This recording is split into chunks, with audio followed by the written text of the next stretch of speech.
3 gün əvvəl İstanbulda vapurda itkin düşən Məğfurə Hüseynovanın bugün meyti tapıldı. Məğfurə Hüseynova may ayının 2-sində İstanbulda Beşiktaşdan Kadıköy'ə doğru gedən vapura minib və daha sonra isə onun çantası aşkarlanmışdı. Hələlik məlum deyil vapurda olanda onun yanında yaxın olub və yaxud da olmayıb. Ancaq mərhumun vapura minərkən olan görüntülərini hüquq mühafizə orqanlarının əməkdaşları onun qızı Nigar Yusifliyə göstərib və onun görüntülərin anasına məxsus olduğunu təsdiqləyib. Daha sonra isə dənizdə axtarışlar başladı.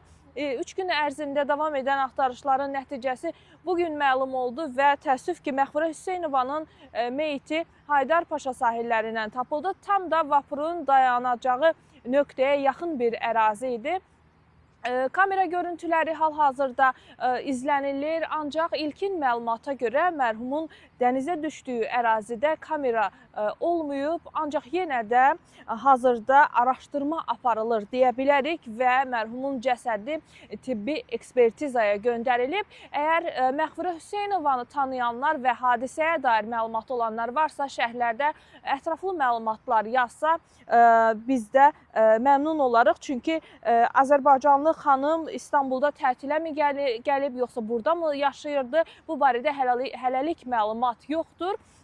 Bir daha hər kəsə diqqətli olmağı tövsiyə eləyək ki, bu vəsilə ilə. Çünki turist kimi gəldiyimiz zaman burada yaşayan insanlar da elə gözəlliyə, mənzərəyə bir anlıq qapılıb, həyatımızdan olmayaq deyək. Bəlkə də foto çəkərkən dənizə düşüb, hələlik bu barədə məlumatımız olmasa da ilkin bizdə yaranan təsəvvür budur. Ancaq hadisə, bir daha qeyd edim ki, araşdırılır və Məğfurə Hüseynovanın dənizə düşdüyü bölgədə, gəminin həmin hissəsində kameraların olmaması, qeyddə olmaması da araşdırılır və araşdırmaya dair nəticələr əldə etsək, bu barədə təbii ki, məlumat verəcəyik. Ancaq bir daha qeyd edim ki, mərhumu tanıyanlar və onun burada tək və yaxud da gəmidə səyahət edərkən yanında olan şəxslər varsa, rəylərdə məlumat verərsə, çox biz də məlumatlanmış olarıq.